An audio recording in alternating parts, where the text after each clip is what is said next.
আগুনের গ্রাসে শিয়ালদহ স্টেশনের কাছে ফুড কোর্ট। শনিবার বিকেলে ঘটনায় চাঞ্চল্য ছড়িয়েছে ব্যস্ত স্টেশন চত্বরে। হতাহতের এখনো খবর মেলেনি, তবে প্রচুর আর্থিক ক্ষতির আশঙ্কা রয়েছে। ভয়াবহ অগ্নিকাণ্ডে শিয়ালদহ স্টেশনের কাছে ফুড কোর্ট চত্বরে আতঙ্ক ছড়িয়ে পড়ে। স্থানীয় সূত্রের খবর, শনিবার বিকেল 4টে নাগাদ শিয়ালদহ স্টেশনের দক্ষিণ দিকে থাকা ফুড কোর্টে আগুন লাগে। কিছুক্ষণের মধ্যে আগুনের গ্রাসে চলে যায় পুরো দোকানটি। আশপাশের মানুষজন ছুটে আসেন, চেষ্টা করেন আগুন নেভাতে, কিন্তু পরিস্থিতি নিয়ন্ত্রণের বাইরে চলে যায়। কালো ধোঁয়ায় ঢাকে স্টেশন চত্বর। খবর দেওয়া হয় দমকলে। প্রায় আধ ঘন্টা বাদে দমকলের 3টি ইঞ্জিন পৌঁছয় স্টেশন চত্বরে। শুরু হয় অগ্নি নির্বাপনের চেষ্টা।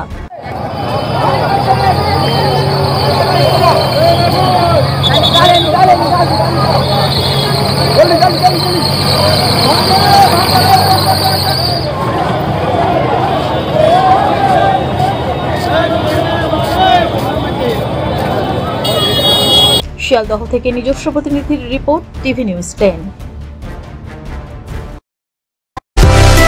সুলভের সঠিক চিকিৎসার একমাত্র প্রতিষ্ঠান বিবেকানন্দ হসপিটাল।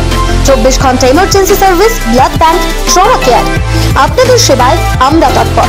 গুণমান ও পরিষেবায় দুর্গাপুর বিধাননগরের ডক্টর জাকির হোসেন এভিনিউর বিবেকানন্দ হসপিটাল শিল্পাঞ্চলের মানুষের মন জয় করেছে।